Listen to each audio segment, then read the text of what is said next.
I think what we've got here is a pretty nice package from Bachmann. It's nicely finished, and for the price that it's currently on offer, I think that this offers a very good opportunity to pick up a decent tender locomotive for a knockdown price.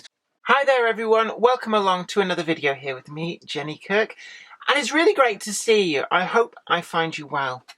And today I've got a review of a product that's actually been around a little bit of a while. So it's older stock stuff, but that doesn't mean that it's any less of a product. And actually, that does mean that it's currently available at a bargain knockdown price. I saw these for sale and I thought actually you guys might appreciate being able to get yourself a large mogul tender locomotive for actually a bargain beauty price. So without further ado, let's take a look in association with our sponsor today, which is Trainomatic, makers and designers of DCC decoders and products that are designed by enthusiasts for enthusiasts, that work first time every time with pretty much every make and model of model railway locomotive. Anyway, you come with me and I'll show you this goodie.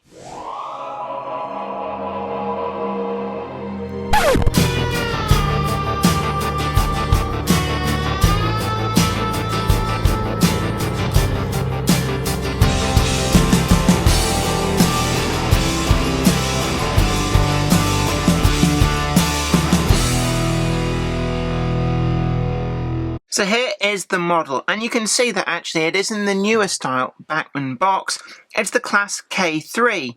This is a model which has, for seemingly quite a few years, passed underneath my radar, but I spotted this whilst trolling through the bargain section on Rails of Sheffield, and actually it really did catch my eye in the photograph. So I thought at the price that they had it for, which is £79.50, I thought I really would take a punt on this, because we're rapidly approaching the days of £200 plus RRP locomotives. So for much less than half of that, I thought you guys might appreciate to know that there are still some much more affordable options out there. Now, if I show you the end of the box, we've got catalogue number 32-281, class K3 61862, BR lined black early emblem, and you can see there as well that this is DCC ready with an 8-pin DCC socket. So that should hopefully provide for a fairly straightforward DCC fitting later on, and I'm going to show you how to do that, how to get into this locomotive and fit a decoder. So we'll come to that in a bit. So as I alluded to, it's the pretty much standard modern style Bachmann packaging, although I believe that this locomotive dates back just a little bit further. As far as I'm aware, although I could be wrong on this, it hasn't been reworked to have the 21-pin socket in the tender, so this is a little bit more old school. Now, we saw with locomotives such as the Jubilee, they started out as 8-pin decoder sockets in the locomotive, but have been reworked by Bachmann to provide a 21-pin socket, as far as I'm aware, in the tender. So if Bachmann have updated this model, this particular example dates back to before that happened. So as you can see, tender and locomotive come pretty well separated, and you have to do a little bit of juggling just to get that drawbar in and over the pin. Now, it does have two settings. You can see two holes there on the drawbar, and they both go in and over the same pin, but I'll be honest with you, to get it coupled up on the closer coupling setting is actually quite difficult. You have to really juggle about. It will go in there, but be warned, once you've got it close coupled, it's actually really hard to separate them again. In the box too, we've also got this little detail pack. So I'm just looking here. We've got some guard irons, I think they're for at the front of the locomotive, and an assortment of pipe work too.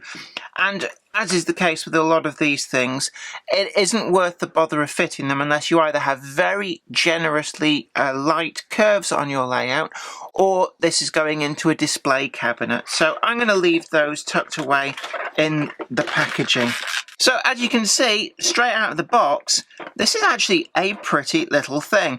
It's got quite a large boiler, and these were very workmanlike locomotives. On the back of the box, there is a brief history of the class, so we've got some information there. And what surprised me was that these were an iteration of some earlier pre-grouping designs on the Great Northern Railway. So if you want a little bit of extra history of the class, it's all there on the back of the box. But what you can see is that Bachmann have captured the bulky kind of pug-like look of these locomotives really well. It seems that the designers got an awful lot of locomotive into as small a space as they could. So even the tender looks bulky and businesslike and ready for some quite long workings that these locomotives would have been employed on, carrying a lot of coal and a lot of water. I really do like this look. It's kind of grown on me, and at the moment in the bargain bins at Rails of Sheffield, they've got two different versions. This one that you see here in the BR lined early crest, but they've also got it in its London and North Eastern Railway guys at exactly the same price, and we're going to put affiliate links down below to both of those. There's a lot of aspects of this locomotive which I really do quite like. The actual bulk of that boiler, there's something about it that I do like. Now looking underneath, there is a marginal amount of air that you can see underneath at the front, but there is no other gaps down towards the back. And the reason for this is the design of the chassis kind of slots up there into the boiler. And when I do the Dcc fitting guide, you'll see more of that.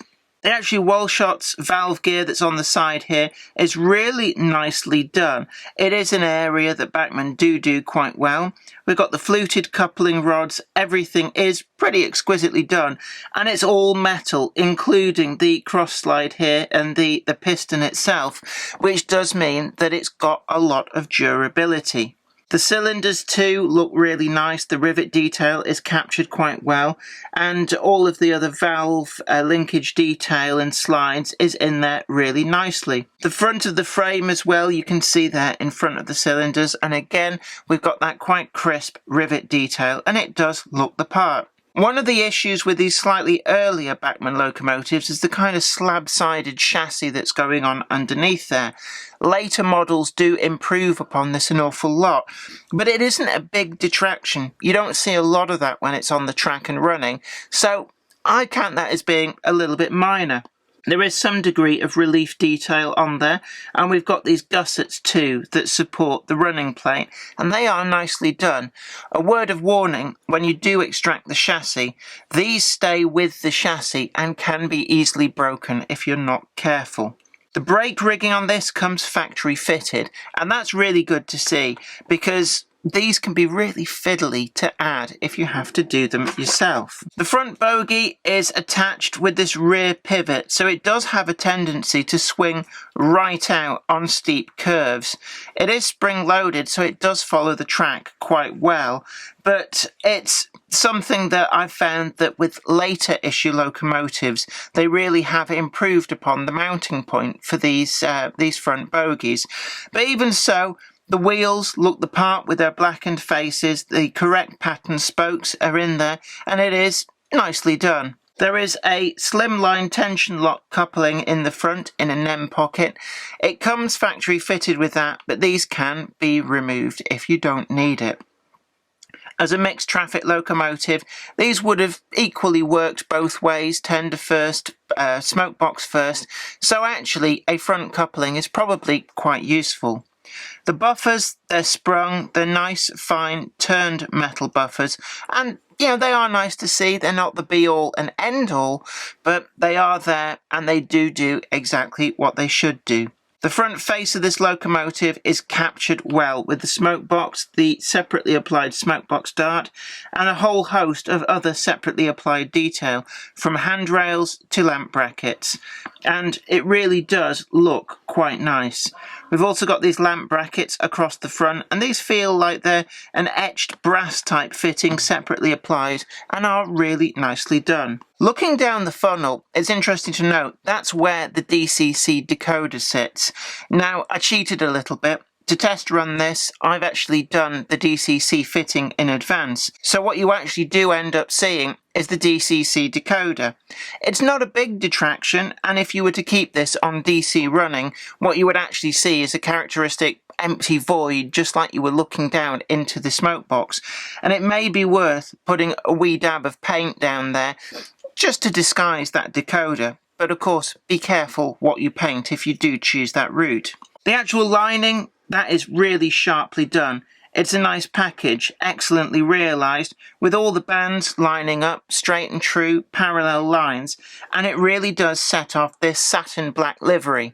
It's not gloss, it's not matte, and I think Bachmann have captured the black, slightly oily look of these locomotives really, really well. The rest of the lining extends to the edge of the running plate, and this light band of red really does accentuate this model and make it stand out. Looking to the cab side, we've got an awful lot of really nice, sharp tempo printing, with the route availability, the lining that follows the contours just nicely, and the number there too. Cab sides, flush glazed, just as they should be. Looking into the cab though, it's a little bit bland compared to the later models that we've become spoilt with. The detail is there, but there is no tempo printing to pick out any of that exquisite detail. Even the blanks for the gauges are there, and it just feels a little bit like a missed opportunity. Though I dare say, if this model comes back to a subsequent year's Bachmann catalogue, that we are going to see the fine detail application that some of the more modern locomotives have received.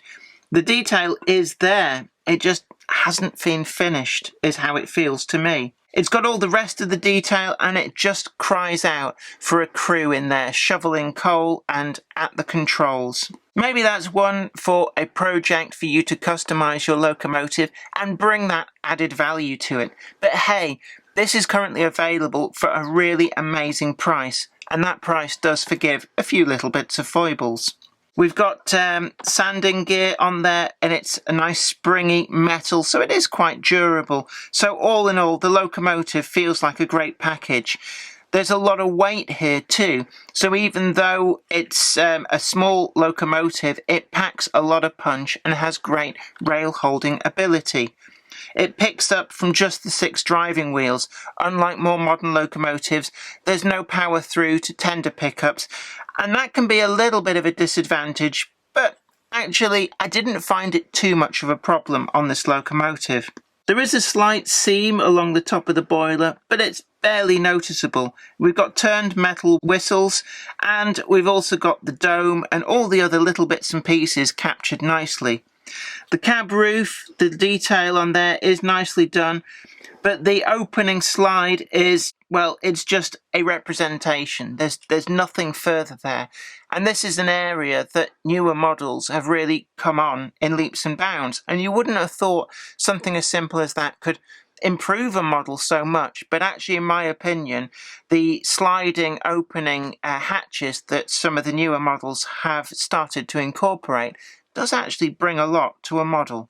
So moving on to the tender, this is actually a nice piece of modelling. They've captured the bulk of the real tender really nicely. One other point to mention is that the wheel spacing is correct for this type of tender. So you can see there that they're not symmetrical. So we've got 2 axles fairly close together and then a bigger gap to the frontmost, and this is to do with the weight distribution.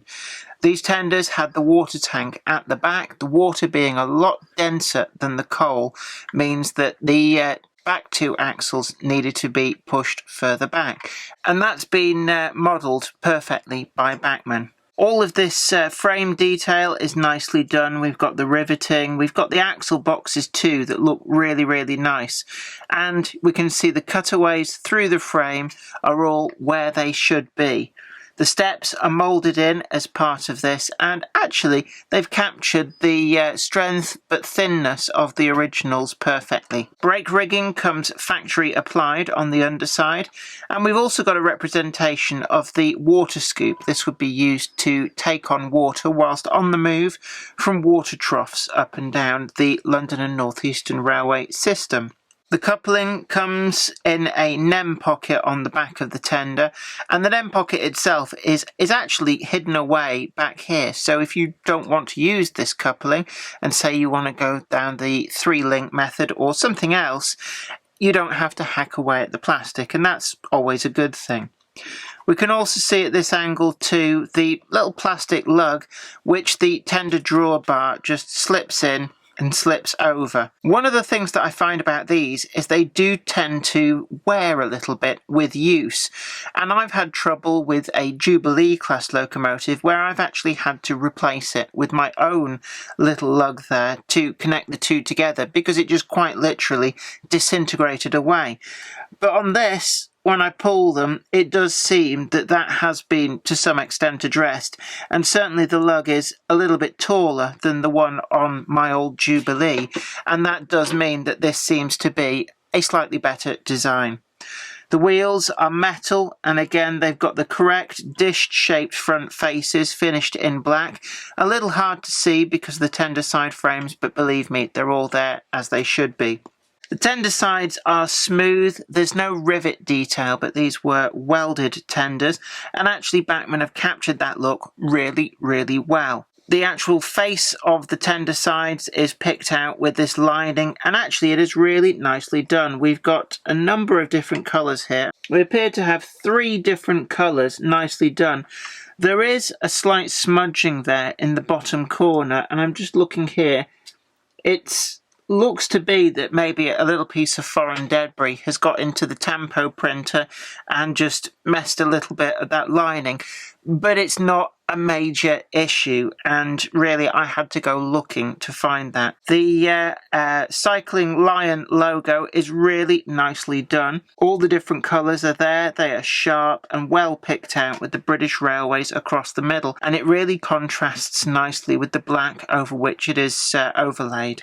Looking to the tender top, we've got the tanks, the filler, the dome on the back. Everything is here as it should be, and it looks characteristic and proper.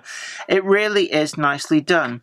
The coal load, however, is not as good as some of the more modern locomotives that we've seen.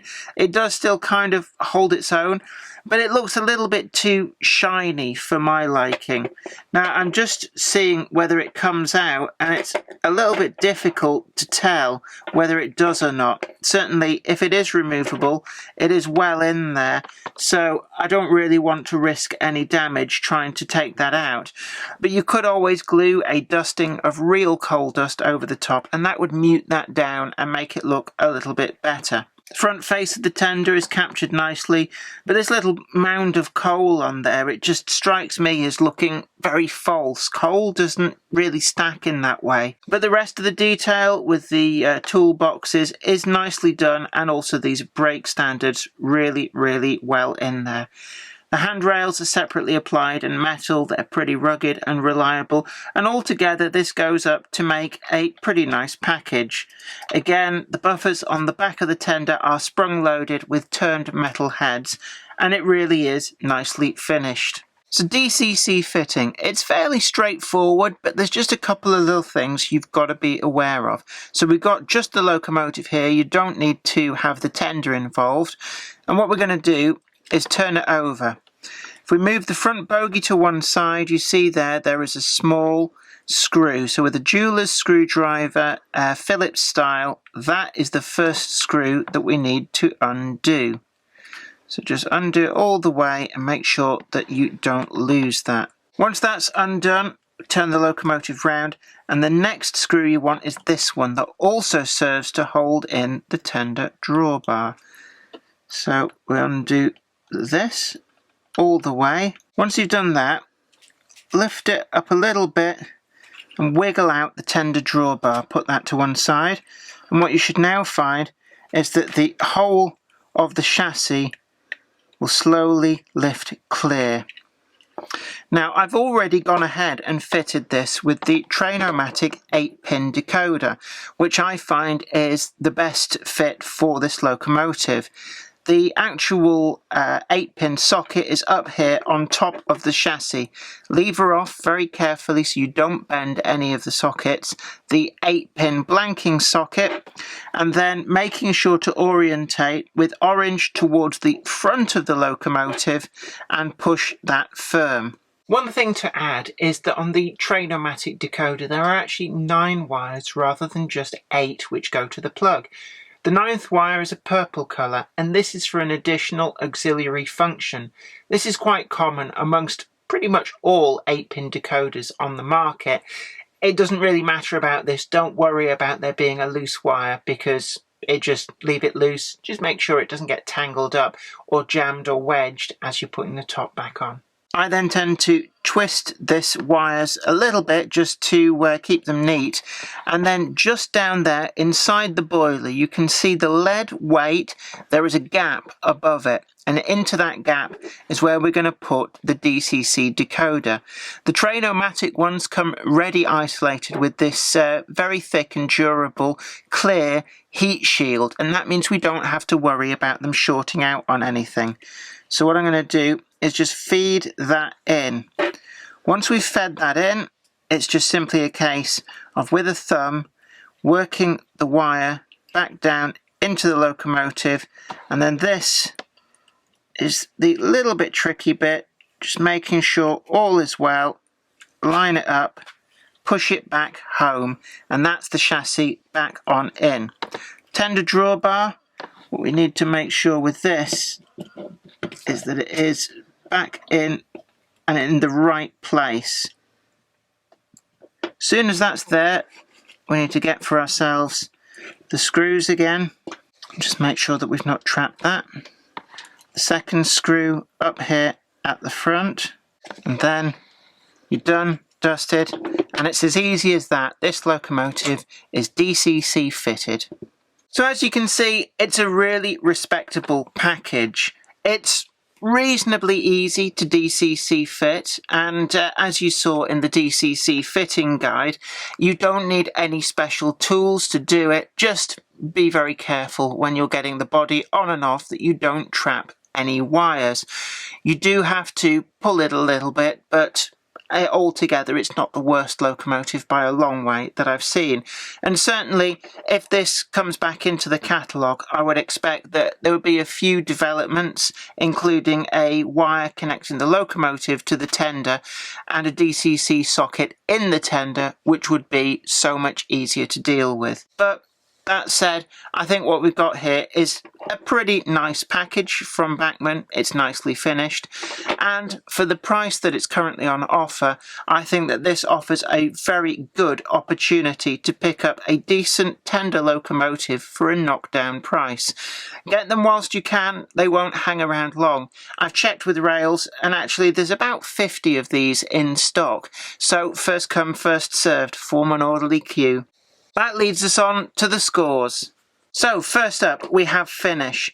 I thought that by and large the tampo printing was pretty sharp, and I do like this satin finish that they've got going on here. It is perfect, and it gives that slightly oily sheen of a locomotive that, even though it's clean, it looks like a real locomotive would that had been buffed up with oil, even if it was technically clean.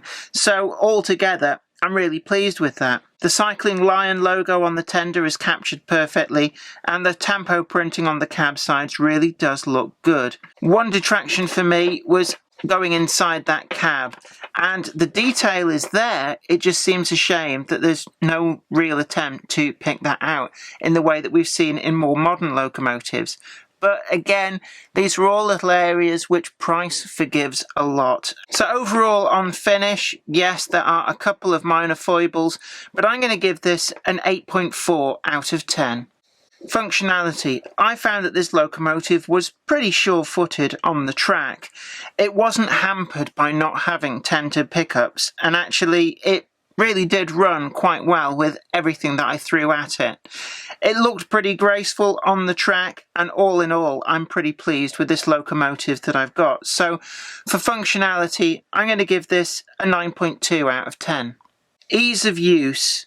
Well, in some respects, not having to deal with those wires that bridge some of the more modern locomotives between tender and locomotive does make this a little bit easier to deal with.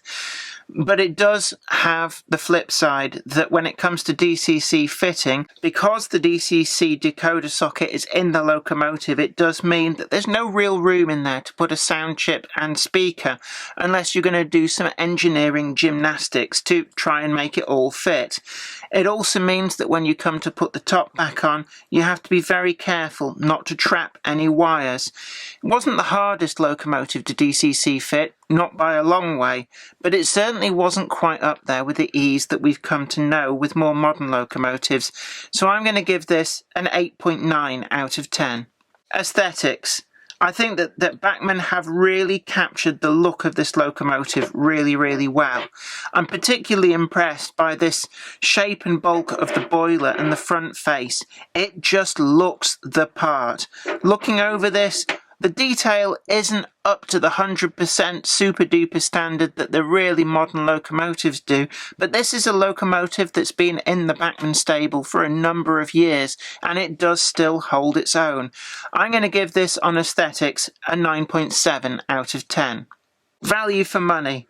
As we rapidly approach the £200 locomotive mark, and certainly even for locomotives of a similar vintage to this coming back into the Bachmann range, we're seeing an RRP pushing towards that £200 mark.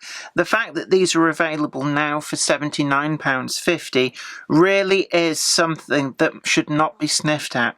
If this is a locomotive you want for your collection, now is a good time to pick it up, because once they're gone, they'll be gone for good. And that inexorable price increase will be there, and there is no getting round that. So if you want a 260 tender locomotive for your collection, this does offer some really good value for money. So I'm going to give this a 9 out of 10. So overall, that gives us a score of 45.2 out of 50. That is a really respectable score, helped by the amazing value price that this is currently at. If it came back into the range, even with a few tweaks to make it easier to Dcc fit and fit sound to, I think that it's going to struggle to match that score, if only because the value for money is going to go down. Get them whilst you can. They won't hang around long. Well, I hope that was really informative to you. Don't forget that if you really like today's model, then we've got a couple of affiliate links down below, and these will take you to where these are available for an amazing price. I found these on Rails of Sheffield. And just remember that if you buy a product through these affiliate links, it does not cost you a penny more, but it does help out the channel a great deal. And also don't forget to like this video, share it too, and also subscribe to the channel, and you'll be the first to know about new videos as and when they go up. But until next time, it has been great having your company. I always do enjoy showing you the bits and pieces that I've been picking up. And until next time, you take really good care of yourself. Bye for now. Today's video is sponsored by Trainomatic, makers of Dcc decoders designed to be fully compatible with every manufacturer's locomotive. Visit train-o-matic.com to browse the full range and see what they've got suitable for you. I'd like to send out a huge thanks to everybody who supports me on Patreon, but a special thanks go out to Anthony Kidson, Michael Churchwood, Anthony Hunt, William Wade, Wayne Johns, Offshore Allen, oorail.co.uk, Tepic, Michael Lockie, and Helen Sink. Thank you. Without you guys, I couldn't do this.